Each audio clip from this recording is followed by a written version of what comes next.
Mummy जी, आज चीकू का जन्मदिन है। भैया ने बुलाया है। आप सभी को भी न्योता दिया है। कुमुद अपनी सास कोयल से बोली। नहीं बहू, तुम और रजत ही हो आना। मैं और रमा घर पर ही रहेंगे। जी मम्मी जी, मैं सब्जी बना जाती हूँ और आटा लगा देती हूँ।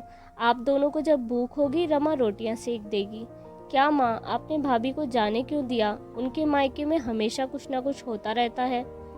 आप भी उन्हें कभी मना नहीं करती और भाभी को तो बस मायके जाने का बहाना चाहिए होता है। कुमुद के जाने के बाद रमा बोली। तो क्या हुआ बेटा, जाने दे उसे। उसके जाने से तुझे क्यों परेशानी हो रही है? वो चली जाती है, सारा काम मुझे करना पड़ता है। कौन सा काम करती है तू? वो सारे काम करके जाती है, बस रोटी ही तो बनानी है। फिर भी भाभी को क्या हर दूसरे तीसरे महीने मायके जाना क्या सही है?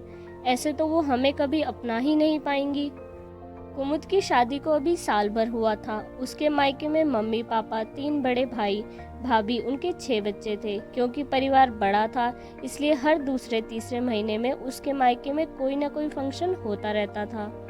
कभी किसी का जन्मदिन तो कभी किसी की शादी की सालगिरह।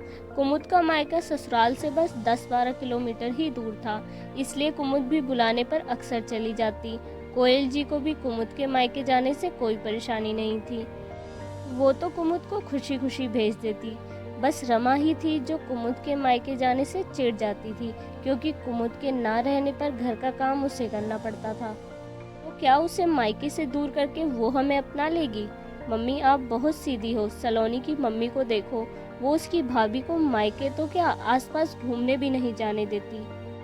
बेटा, दूसरे अपनी बहू के साथ क्या करते हैं मुझे उससे कोई मतलब नहीं, लेकिन मैं अपनी बहू पर किसी तरह की बंदिशें नहीं लगाना चाहती। तू आज नहीं समझेगी, कल जब तेरी शादी हो जाएगी तब समझेगी। बेटी को कितना भी प्यार करने वाला ससुराल क्यों न मिल जाए, पर मायके कम हो कभी कम नहीं होता। मायके जाकर कुछ देर के लिए ही सही, पर हम अपनी परेशानी जिम्मेदारी से थोड़ी देर के लिए आज़ाद हो जाते हैं। तेरी दादी मुझे मायके नहीं भेजती थी, कहती थी मुझसे अब घर का काम नहीं होता। बस कभी शादी ब्याह में ही जा पाती थी। माँ बाबा की खैर खबर लेने या भाई भतीजे के जन्मदिन सालगिरह पर कभी गई ही नहीं। मैं नहीं चाहती मायके से दूर रहने की जो बेचैनी मैंने महसूस की है, मेरी बहू भी करे। कहते हुए कोयल जी की आंखें नम हो गईं।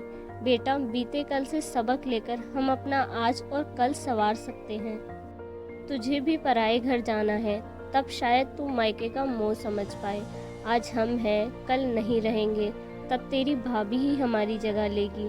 भाभी के साथ प्यार से रहेगी तो कभी मायके के लिए नहीं तरसेगी।